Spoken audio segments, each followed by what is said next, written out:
Hello friends, you're with the Lonesome Gamer and I'm playing BIOS Origins.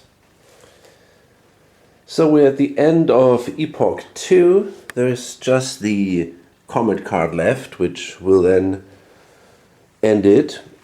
And well, not too much has changed. The green, well, actually that's not quite true. The green player managed to enter Asia, and he also managed to do enslavement attacks, which hit the orange player quite a bit. And now there are two cities, and here and one city here, so that ruling of Asia by the Denisovan player, the orange player, is over by now. And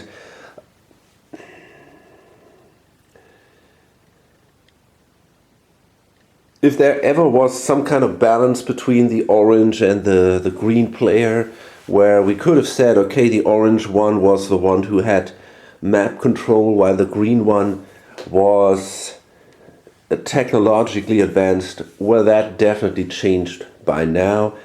And it seems that green is stronger than ever.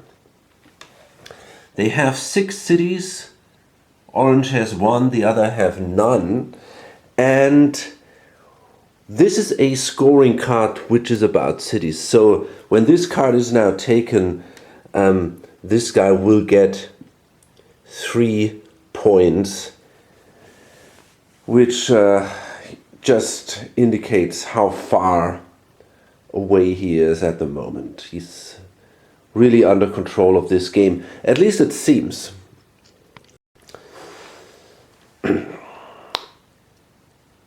So at the moment,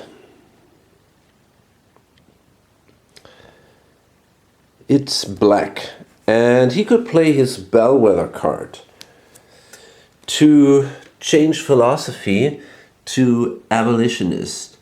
That would bring chaos to someone who does an enslavement action, and maybe that would be a way to stop green.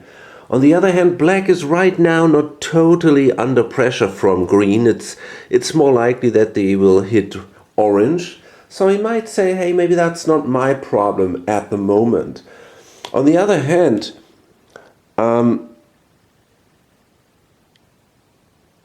so that's definitely an idea of his. He also doesn't want to trigger scoring yet, because he sees still a chance that he can build a city in this turn, his first city then, and then he would be ahead of yellow, and that would give him a victory point. So I think he's actually going to aim for that. So with his first action, it's an invent action, he's going to grab the smoking.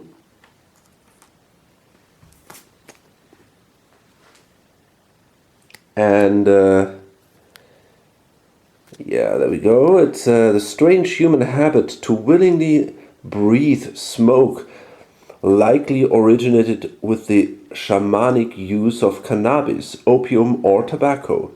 The hallucinations have been the first imaginings, and its persistence today reflects the appeal of ancient modes of decision-making. Okay. So, first of all, we have a Eureka, which means we get an additional, it's a prayer action, so we get an additional mysticism. And we have the requirement, and now we can take the card, which allows us to cultivate. So now we can build cities. And we could also preach. Not sure if we want to do that, because as a side effect it will bring us chaos. Okay, So let me see. I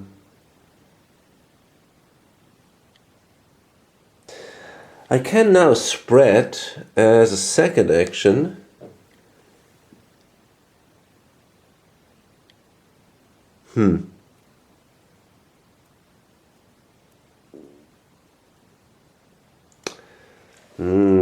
That's a problem. I think I can't actually. Well, no, I think I can't. There is not enough room for me. If this guy would not be here, I could sit here, for example, but this isn't possible right now. So it seems... Well, maybe it helps... damn it. No, way here. No, I can't.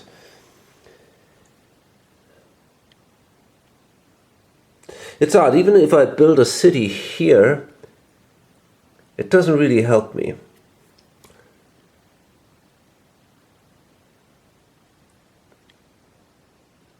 Crazy, but it's not possible. So that means no spreading for me.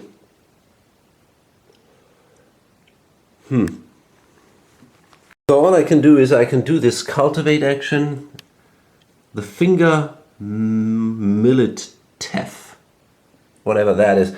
I'm going to go here and build a city here. Awesome. So there we go.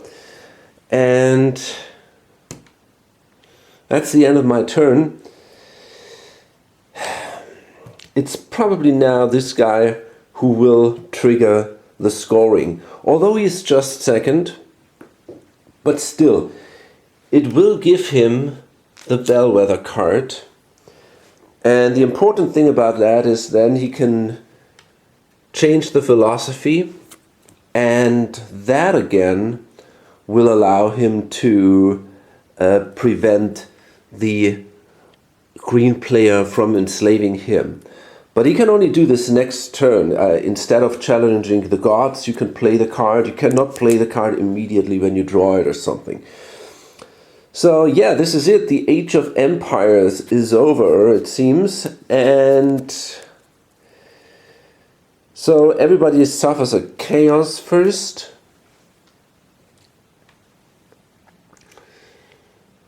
So let's see. This guy here.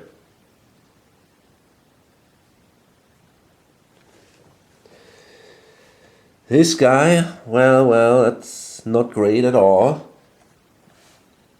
And we gotta remove one guy from the map. Maybe him.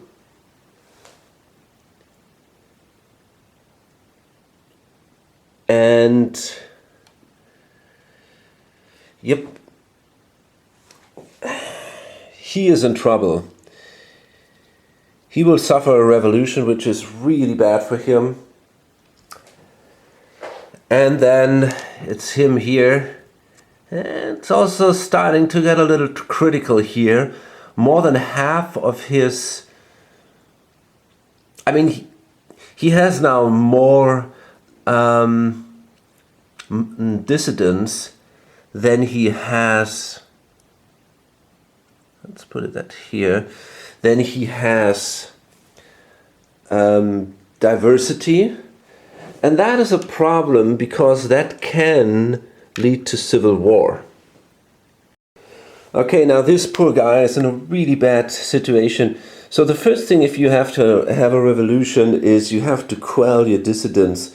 So this guy goes away, and you also have to destroy either an elder or a city on the map. Well, there is no city, so this elder goes away, which is so bad because that would have given him the energy of 5. And with the energy of 5, he could have reached the other players to do a negotiation action, which would have been so important for him to do some catch-up. But that won't work now. It's such a poor guy. So this goes back, and then he's got to change his ruling class. And again, he's going to lose an idea. I probably will hold on to the gloom weaving here. Yeah, actually that isn't even bad. If you look at that, at least it gives me the action to improve my energy. So I'm not totally lost here. It's not, might not even be that bad. So we have a new ruling class now, industry. And this idea goes onto the law deck.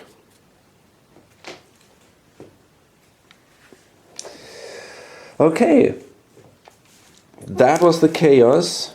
Then we get new ideas. Epoch 3.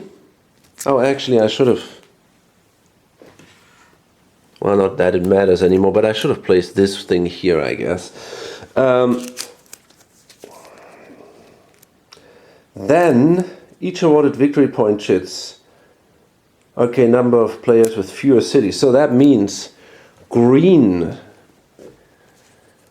receives again for the second time 3 victory points.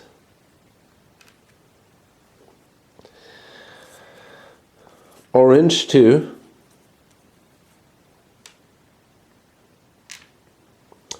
And black receives his first victory point because of this city over there. Which actually reminds me on the 2001 thing, right? I mean, it's just there in the desert, a single cube and nothing else. His basically his species is just sitting there. Okay, so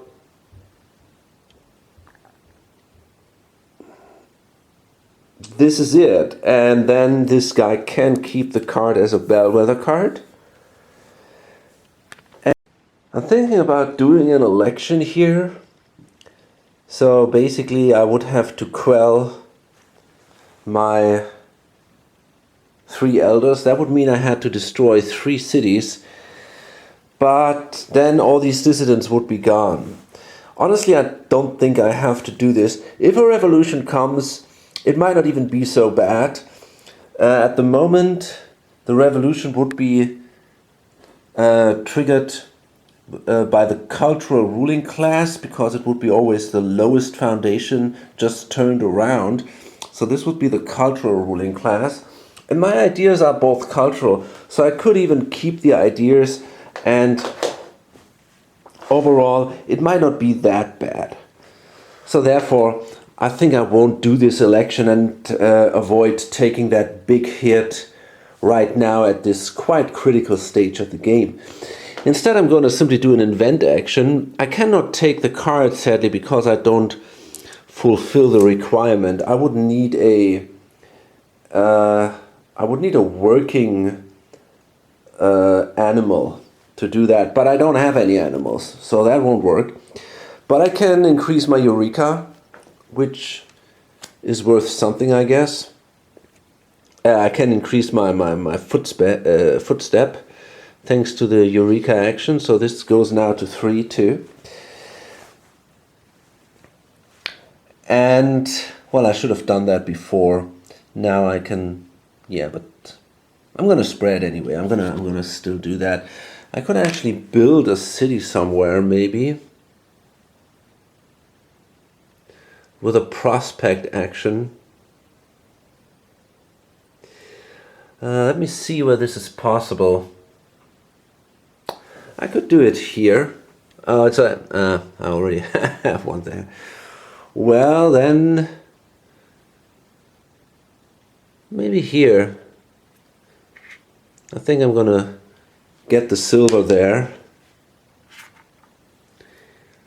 right here. And so that was the prospect. Then I could have done that action that I just did, the invent, and now I can spread again.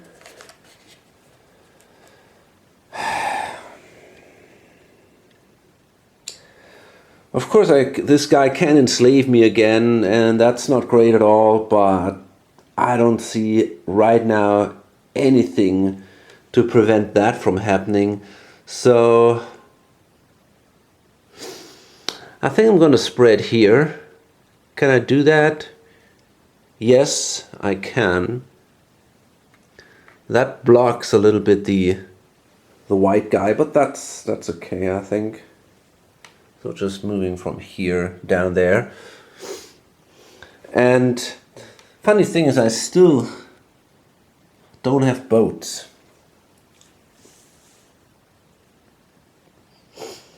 And you see, I could build another city. Maybe I should have built that city. Yeah, I should have built that city now. Let me see if I can. You know what? Here's the thing. Here I can actually build any type of city I want. Here I can only build a metal city, right? So I think I'm gonna build the first city with this action here, and then as a second action I'm gonna build that city. And last, well, this is pretty much it. There's nothing I can do anymore. Okay.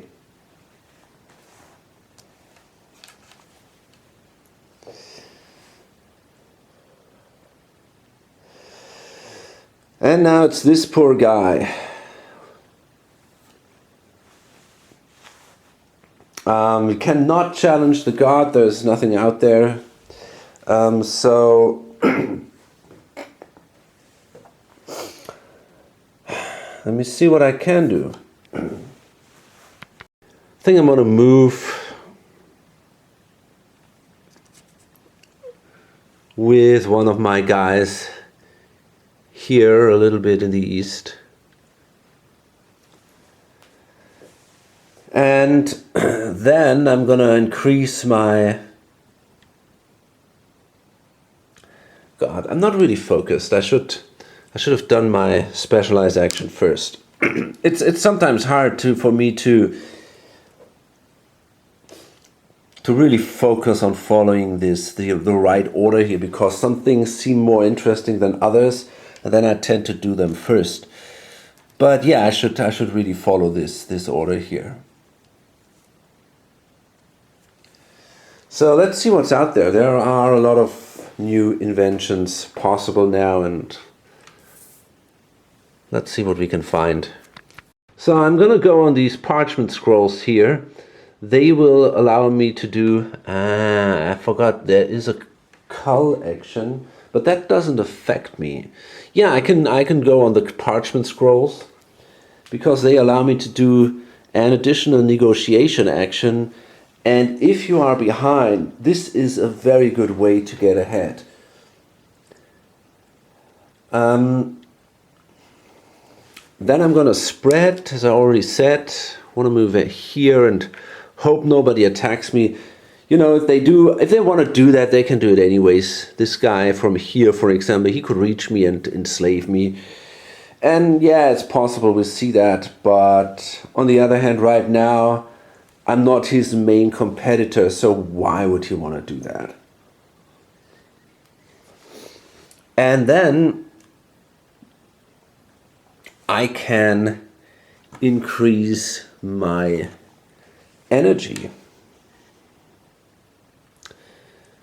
There we go. So I'm at 5 now. I could not do a negotiation action right now because I already moved with this guy, and it's like spreading, you know, you cannot spread with the same guy a couple of times.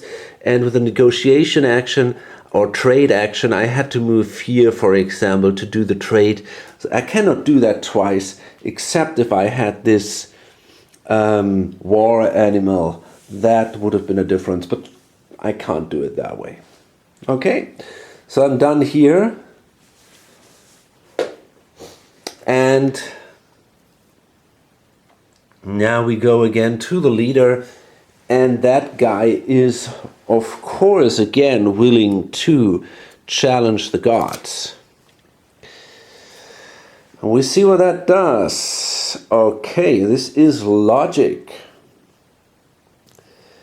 So, first of all, it is a forestation.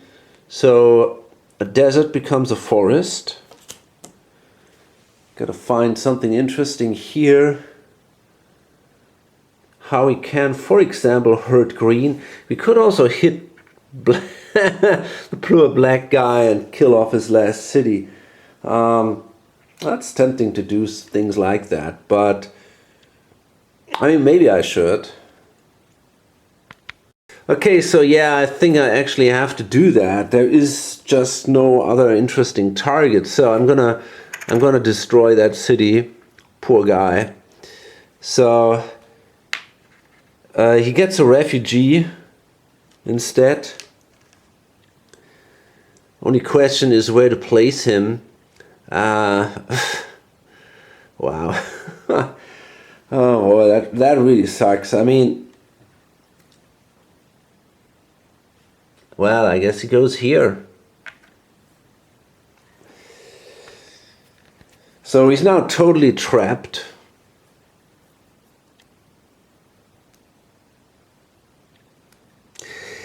Let me see, isn't there anything better I can do?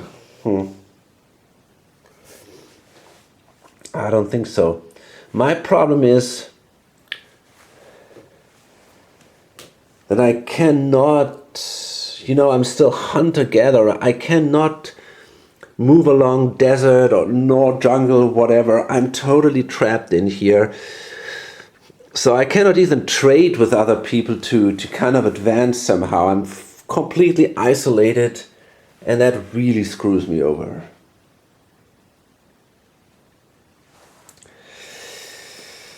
Okay. Then we have this Famine. Now let me see what that does. Well, actually he takes a really bad hit here. It's a famine. So that means if the urbanization is greater than his footprint, and that is clearly the case, he suffers a loss of half his elders and half his cities. So that means 2 of his elders go away. And he loses 3 cities. That is really an issue. So he might actually take... I think he wants to keep the ones in Asia, so I think he takes these 3 away instead. And... wow, that was pretty rough. But okay, I mean, he can rebuild them very, very quickly. And we have to place refugees.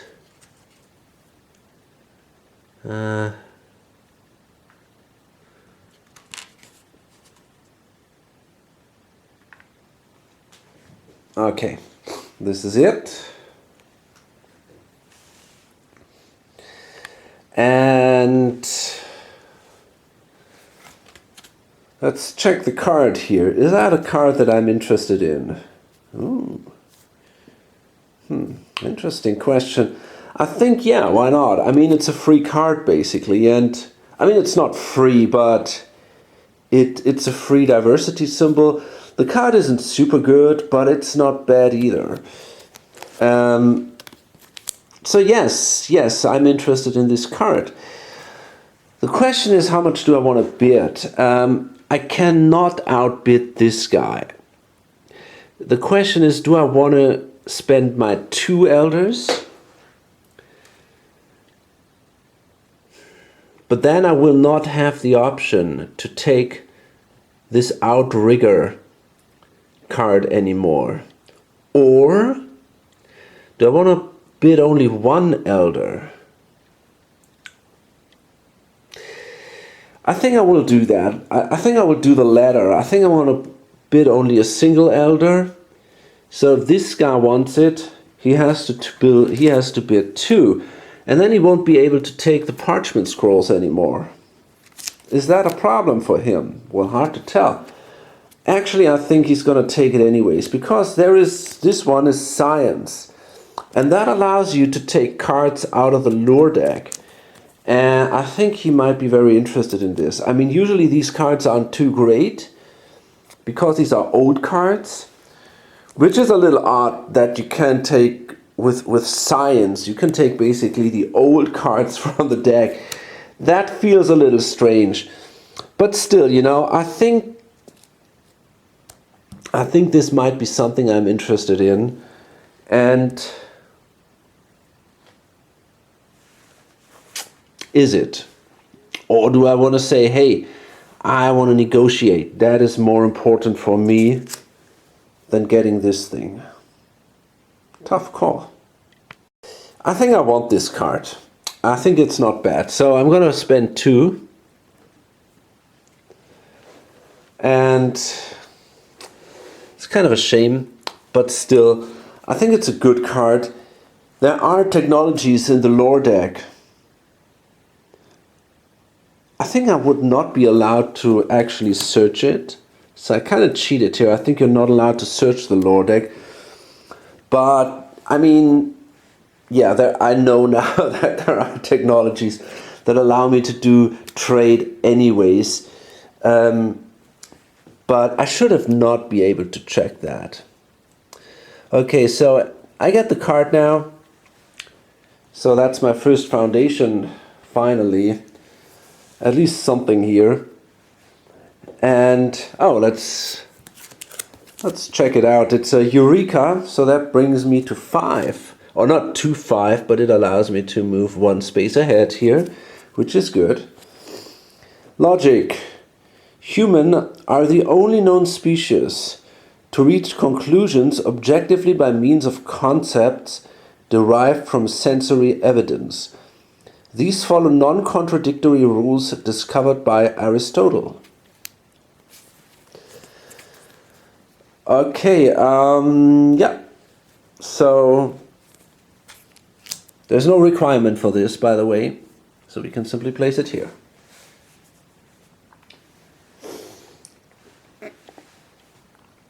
Okay, green.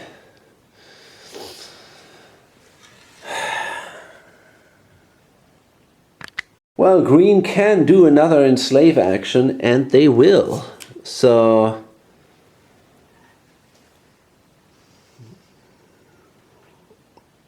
question is, where will they go? I mean, obviously they are kind of trying to bring orange down into more and more trouble.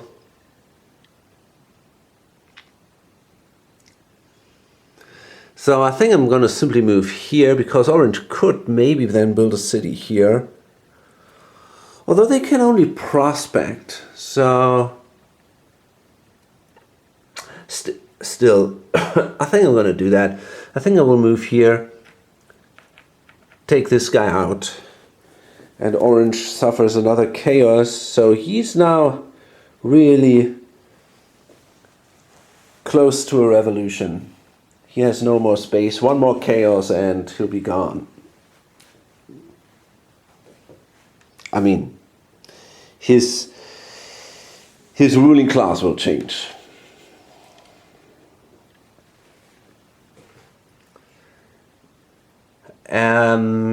Okay. So green will do, he placed 1 guy here on the firearms, then he's going to do an invent action, and he grabs the outrigger.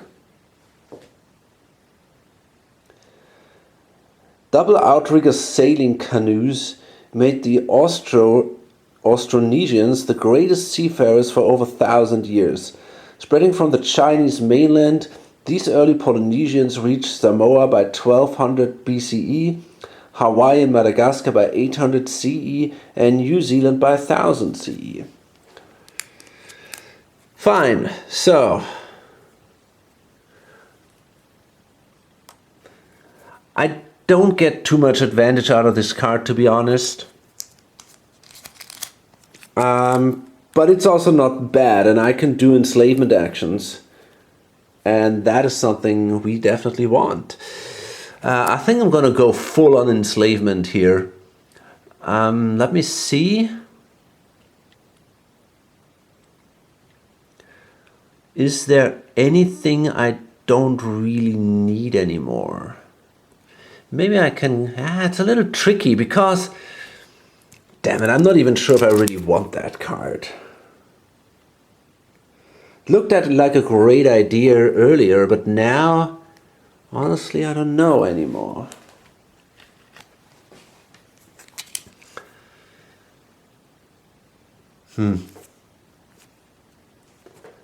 I think it's not bad. But I have to get rid of one card that allows me to do a build action. And that kind of sucks.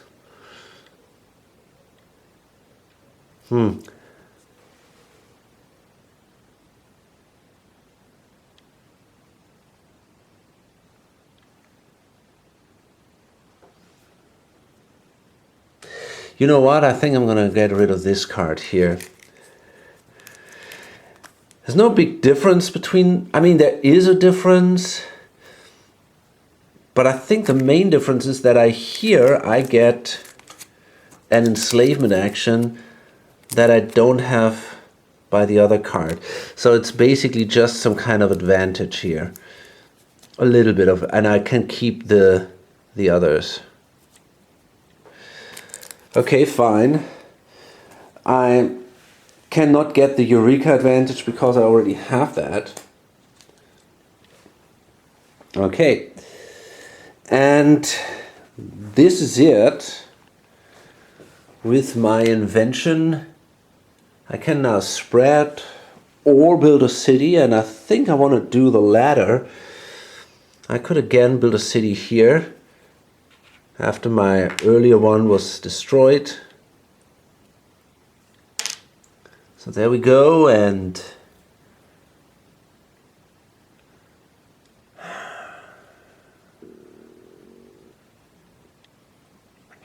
can build a second city. Let me see where I can do that. I think I cannot use that prospect action anywhere here. So maybe I should do it the other way around. Let me see. No, I can't. Okay, I can do a cultivate action. I can do that right here.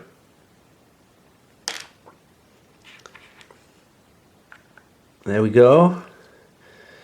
And I can do a domesticate action on one of these. Which one would be more important? Hard to tell. I think it doesn't really matter. So I guess I'm gonna take back my kangaroo here. I mean, I could also take this sheep here. Maybe that's, but yeah, that might be even a better idea actually. You know what? I'm gonna leave that here for now. I'm gonna grab this thing here, the sheep, instead, before someone else does. Okay. And the last thing I can do is some more enslavement. And you know, that sounds pretty awesome. I think I want to do that. So I'm gonna start, I think I'm gonna start from this city and attack this guy. And now he is, well, enslaved, you guessed it. And that means there's no more room for chaos for him. So now we see a revolution, and that will be a tough one. So first of all, he's gonna quell 4 dissidents. Okay, so that means he's got to destroy either 4 elders or 4 cities. And basically, because he has no more elders, he has to destroy all his cities on the map. Of course, they will be replaced by refugees. Excuse me. So, but it's it's very, very bad for him, obviously. Okay. There we go. There goes another one. Oh boy. And here in the north, we have another one. This is so bad. So, yeah, that revolution, all the cities were destroyed.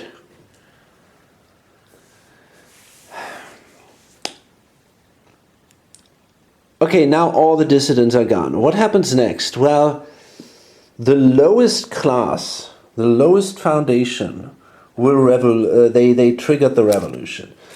So this was this cultivated class here. So what happens is we take this foundation card, turn it around, and place it here. This will be now the new ruling class.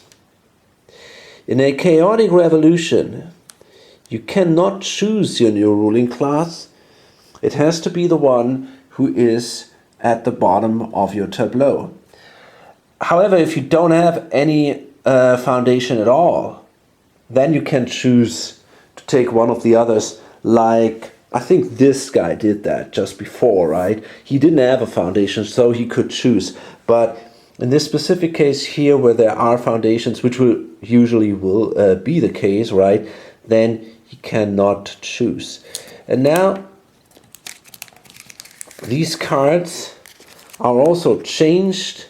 The order remains as before, but the cards are simply flipped. And because these are both cultural ideas, he can keep them. But of course, he has now different actions going on. And these are not terribly good ones either.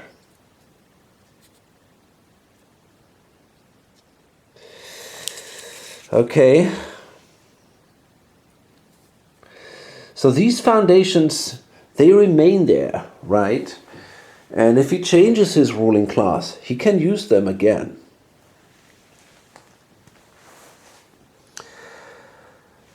What's kind of interesting now, he has a diversity of 4, of course, while this guy over there only has a diversity of 2.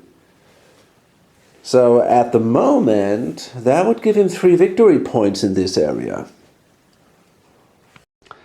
So the Sapiens is in trouble a little bit. I mean, obviously he is, right? But most of these cards need some requirements, except the ones that are already kind of blocked. This one here, and most of these requirements he doesn't fulfill. Most of them, he needs a city. That one needs a city with just a city, right? And this one, for example, needs a city with biofuel or a city with metal. Same here, this one needs metal. This one could be any city. Problem is he doesn't have a city. So basically he can either go here or here, which is already blocked. He can try the glass blowing, and I think he's gonna go for that. And then maybe he's gonna try to take the Eureka here. And does he get one here? I don't think he does. No. So at least he can go here and here. And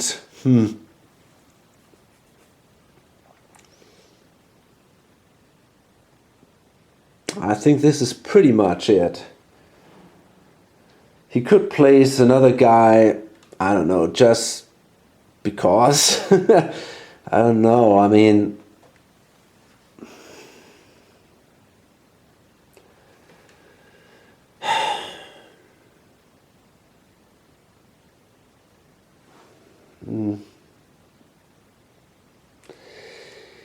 Maybe I can go here, right? This could be an option. It's really, really tough. You know, this game, it feels pretty unforgiving in some ways at least. And once you are behind, wow, man, it's really hard to come back. Boy. If you play solo, that's okay, but man, I don't want to play this in this position in a multiplayer game. That would really suck. Okay, I guess that was my invention action. I can spread. So I'm gonna go down here again, I guess, and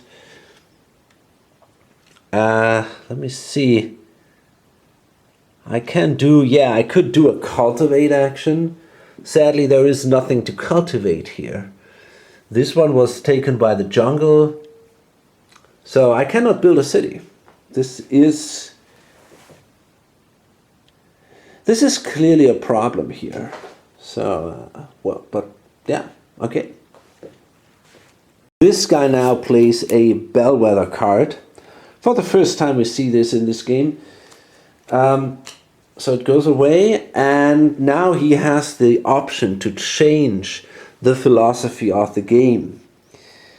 And he's going to do that. He's going to place this thing from, well, the starting place basically. And he simply goes 2 spaces here to abolitionist. Now what that does is a couple of things. First of all, if you have an industrial form of whatever, of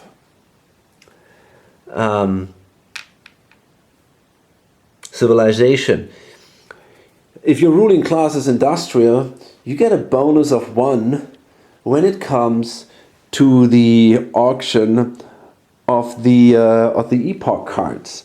So that kind of helps this guy even more. It's this symbol here. However, at the end of the game, the politics, this whole thing here, will not be scored. So all his cities that are sitting there on the board are worthless at the moment. Then we have here a +1 chaos if someone does an enslavement action. So that should definitely stop him from continuing this. And the last thing is this here. So again, if there comes a crisis, and that's a special event that comes with these cards, if there be a crisis and your diversity is lower or equal than the number of dissidents, that would be the case here too, then he would suffer 2 chaos. There will be a civil war and he would suffer 2 chaos.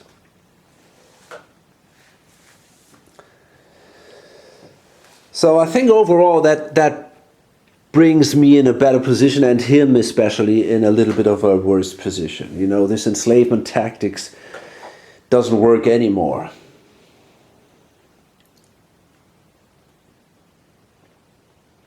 So you know what I'm trying to do is I could try to, now that I'm a cultural species basically, or yeah, I got a cultural ruling class. I think what I'm going to do is I'm going to try to get some advantages here. And I'm doing pretty well here, right? So I can pray, for example, and place a guy in here. And I can do that another time. And then I could start to preach. And maybe I can bring some of these suckers. Maybe I can push him back a little bit that way.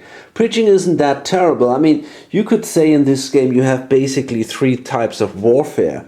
You have your standard war, you have your enslavement, and you have preaching. They kind of work all the same, right? You can spread and then basically get rid of another guy. But the problem is that the preaching action doesn't cause chaos in the suffering civilization, while the others do. So preaching seems a little less powerful.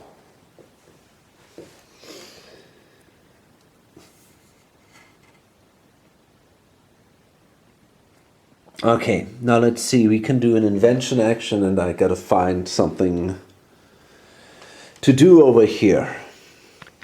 So I placed my elders here, trying to grab some eureka effects. This one is very important, the firearms. You don't want to fall behind in metallurgy, so kind of everybody placed his pawn here so that he gets this eureka. And I need one marine, so I also placed a guy here because I'm still at swimming there. And this is a long-term goal, the hay over there. This is pretty good. Okay, now I can spread again, and okay, at least I'm not so much in the danger of getting enslaved anymore.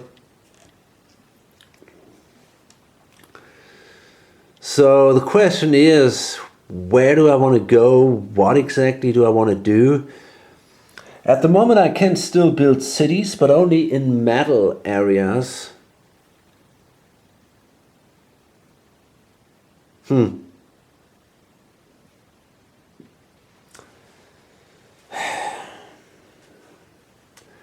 there are not many left. I don't know what to do. Shit. I really don't know.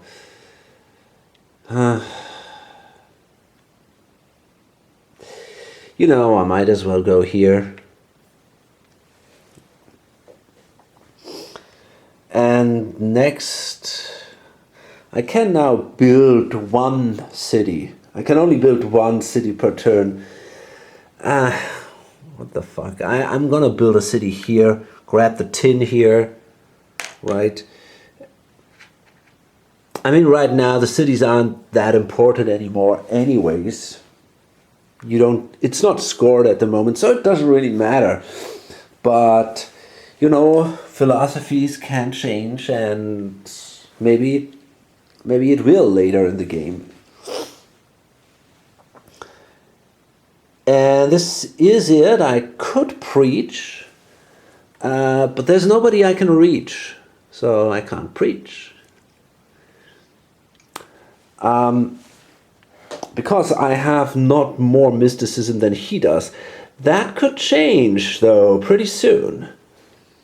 In the next turn I can pray again with these angels and demons thing here, and then I can start preaching, and I can maybe get rid of this guy. I can cause him some problems. Okay. This guy can now do a science action. So that's kind of interesting, because he can now search through the lore deck. So basically the old and discarded ideas. And look at that, this is a pretty good one. He can grab any idea with an industrial orientation. And that is not because he's industrial, but because that's the rule, right? It has to be an industrial, a rad orientation. And you can take the idea and basically, he simply gets it as a new idea. And that looks pretty strong. This is pretty awesome. But let's see, maybe there's even better stuff out there. No, definitely not. This one is also not too great. These are all the old ideas from the first epoch. So I don't think he's too eager to get them. No. No way. No way. And one thing is important is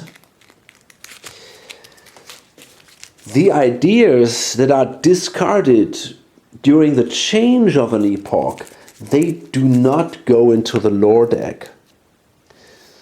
So only basically the ideas that are discarded by other players go into the lore deck. So it's often not the best stuff that is there, right? So he takes the sail and rudder. That means now he doesn't get the Eureka effect, and it becomes his oldest idea. So he has to place it here. Okay. Fine. There we go.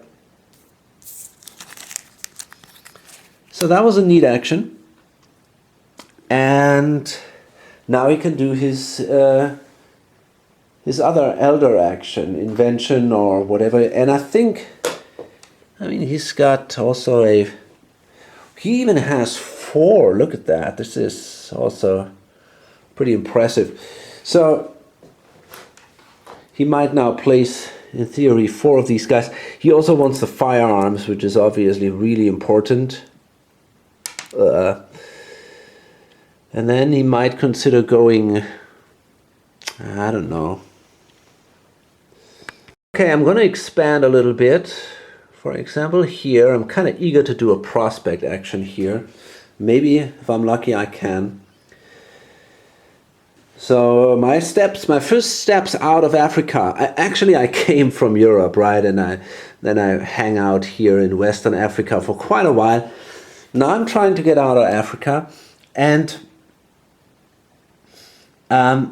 next is now I could either increase this, but I don't know if I want to do that. I think what I want to do is I want to do a couple of negotiation actions. And I can do 2 of them. So my first negotiation action, I think I will do them with green, because green is doing so well. So, well, do I? I mean, the thing is, if I negotiate with green, they will be able to remove a chaos. So maybe I'm not so eager to do that. But on the other hand, there are not many other people to negotiate with. So it seems like, yeah, maybe I have to do it with green. So yeah, I'm gonna do a trade action with green, and that allows us now to negotiate. Well, let me see.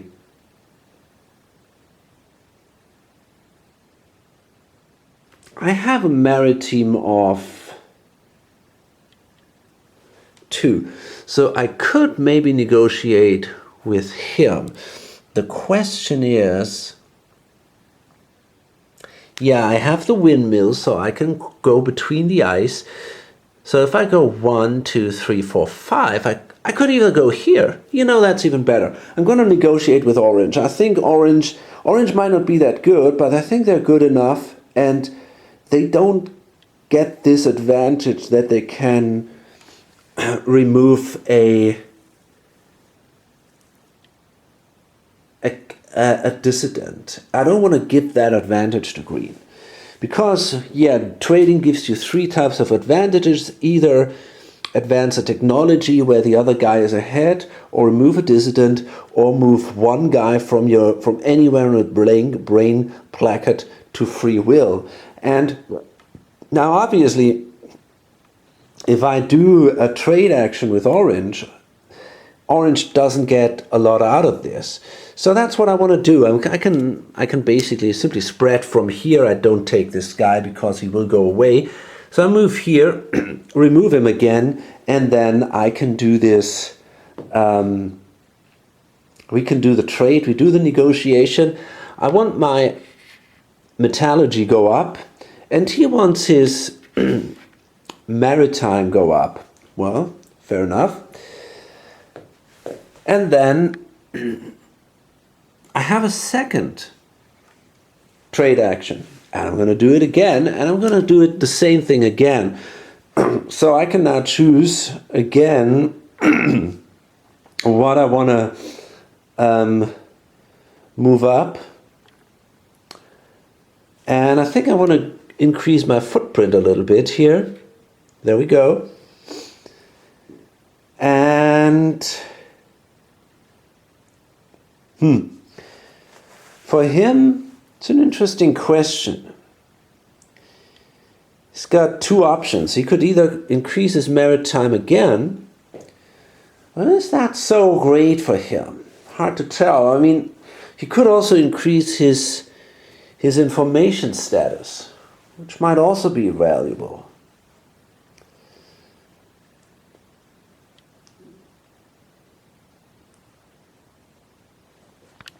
So I think Orange will go for the information. So they now also have a printing press. And this is it. This is the end of the Neanderthals action. If he's still a Neanderthal. I think he's not anymore. I think it's now actually the different players. And now it's again green. What do they want to do? Well, do they want to challenge the gods? That's an interesting question. They cannot outbid people, but they kind of want to push the game, so they might want to do it just to push the game ahead. So yeah, I think I'm going to do it. Okay, what is that? This is, again, kind of an interesting thing. I'm not sure what that is. I think it's deforestation. So exactly, this is deforestation. So he basically takes a forest and puts it on its desert side. I think there are no cities in a desert, so there's nothing. Oh yes, there is, but this is his own city.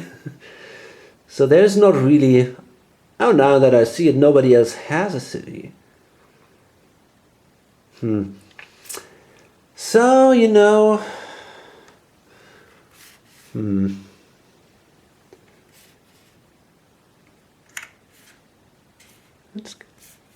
Maybe I want to take this guy.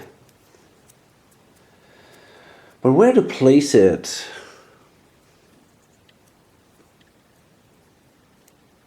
You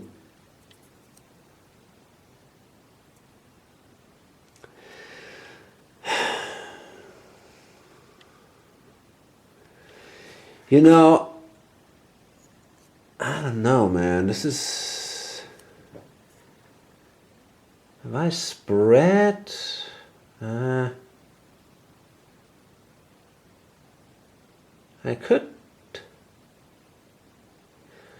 could build a city here and kind of screw him over here. So it's a little tough. Maybe I'm going to place it in one of these areas. Yeah, maybe that makes sense. So these two guys, can they cultivate? What can they do? He cannot cultivate. So that doesn't hurt him. What about the other guy? Yeah, both are not able to cultivate nor to domesticate. So it doesn't really make such a big difference. I'm actually considering placing this thing here.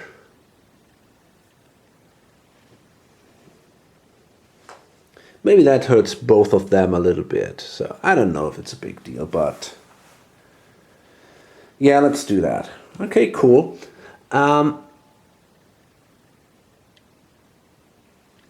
So that was the first action. Then we come to the smallpox here.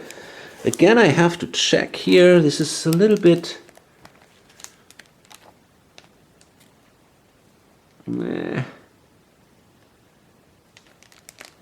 There we go. A zoonotic disease. A footprint stage greater than his immunology stage. Loss of half your cities plus half your elders. Oops, sorry.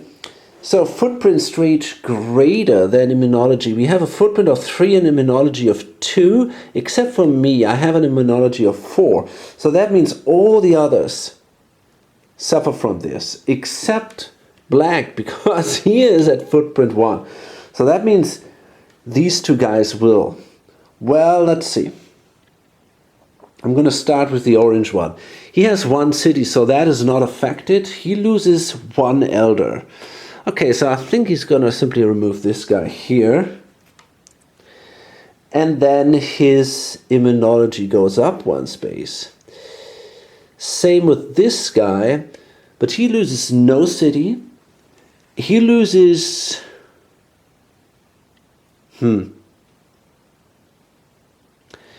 He loses 1 elder too. No, actually he loses 2 elders. That's the question. Which one do we want to give away? You know, I think I'm going to take this and this. By the way, the affected player can choose, not the one who is controlling the card. Okay, and then also this increases to food storage.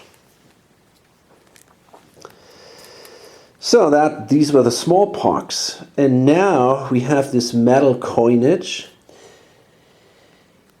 The question is red willing to bid on this, or green? Because the thing is, if they do, they're gonna have to spend the green one here, and then everybody will have a higher metallurgy than they do. And I'm pretty sure everybody is just happy to go to war against them. However, not everybody can, right? Because this guy cannot go to war. This guy cannot go to war.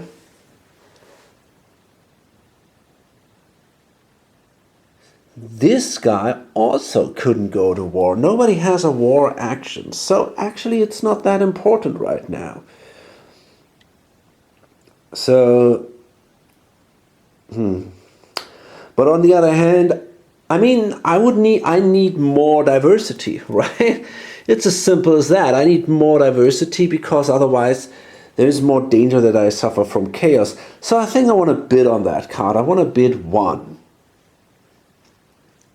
So I think Black will bid 2. And that means he can outbid everybody else. So this card goes to Black. And he takes these 2, I think. There we go.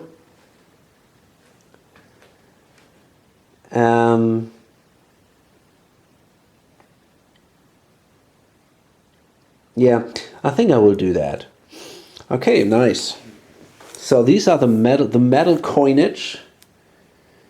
Early systems of tribute and trade. Oh, let me see. I can't take that. I have a... So my information is 3. I was afraid I couldn't do it. Early systems of tribute and trade by divine decree required no money, but metal coins facilitated concepts such as trade, savings and debt, profit and loss, and gambling. Okay. So that means I get... Oh, I'm already there. So now I get a Eureka, which brings me here to galleys.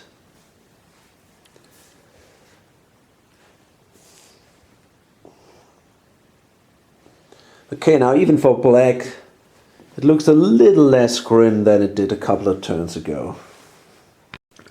So Green will use a prey action. So that means they're going to bring a guy in here.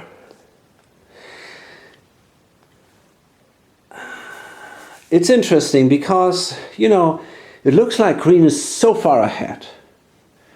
You know, you can see all this here. I mean, it's just crazy, basically. But all the map present at the moment is worth nothing because of the philosophy of the world. So it doesn't really help them a lot. And if you look at this, you know, technologically, here, for example, they're all at the same stage.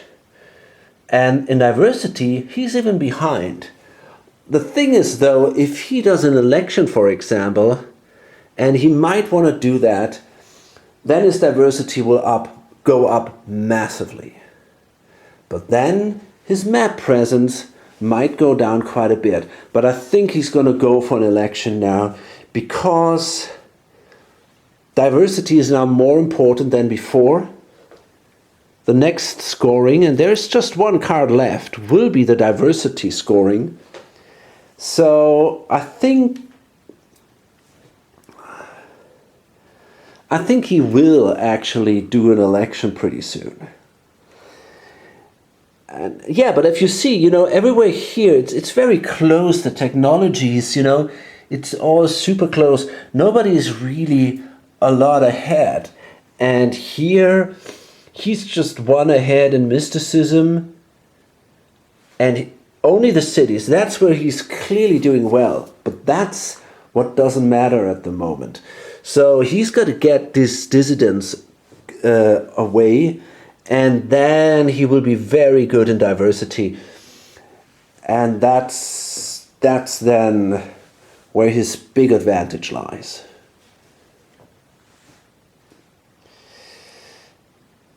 Okay.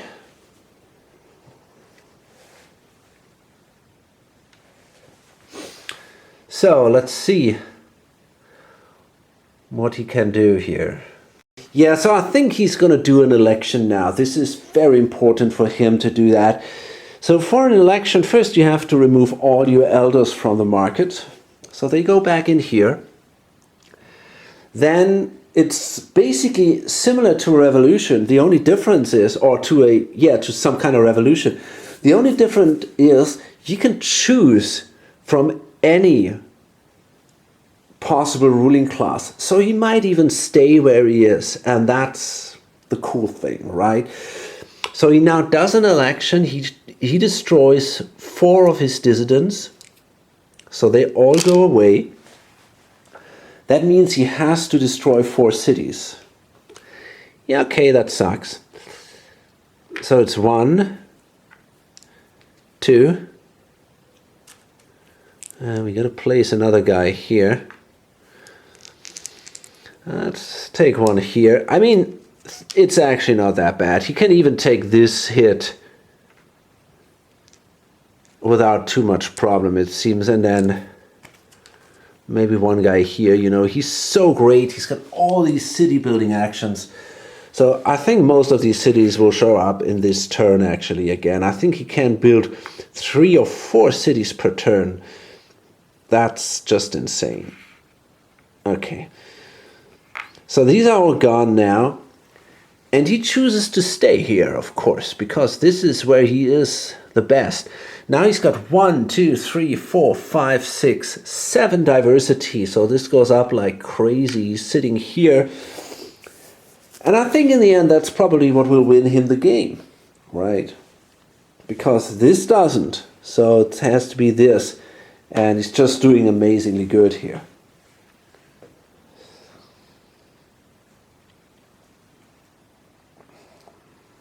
So he can now continue his action right here. So he cannot do all these again, but he's got to continue here. Well, I mean, again, he can now build cities. But let me see. Think again, I'm going to go for the pearls here first.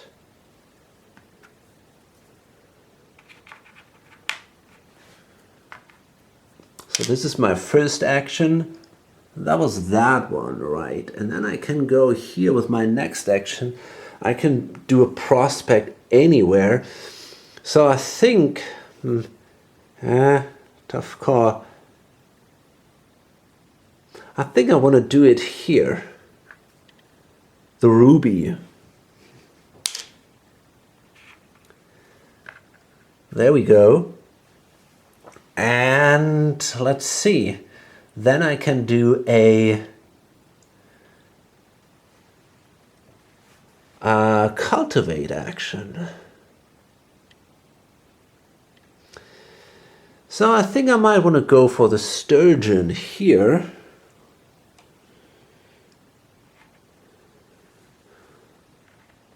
There we are. And then we can do a domesticate action. Okay, let's see. I think here I find the horses pretty interesting. Right there, right? Are these horses? These are indeed horses. And then that's pretty much it. I could do a negotiation action, but do I really want that? Probably not. So I think I'm just fine here, you know. I'm in such a great position now. I could do an artisan action, and I think that might be something that I want to do. Because that allows me to bring another guy in here. So if someone takes that, I get the Eureka and my metallurgy will also rise. Okay, this is it. So at that point of the game, it seems, you know, I'm telling all the time the same. It's that green is totally under control of this game. And I don't really think I like that a lot. You know, he is pretty much ahead everywhere. He's ahead, he is ahead in mysticism just by 1, but still.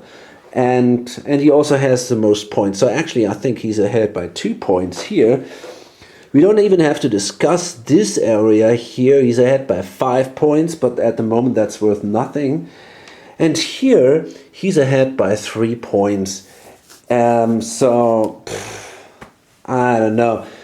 I don't really see any option how someone else has a chance to win that, except for green. And the problem is, I have a feeling that was the case already after the second epoch. Or after the first, maybe even. I think actually after the first epoch. Orange was doing fine, but green was so badly catching up, especially when they managed to do these enslavement actions. And now basically they control also Asia, and that's just crazy. But okay, of course we will continue. And so for now, I'm going to load this up. I hope to see you on the next video or on lonesomegamer.com. Bye.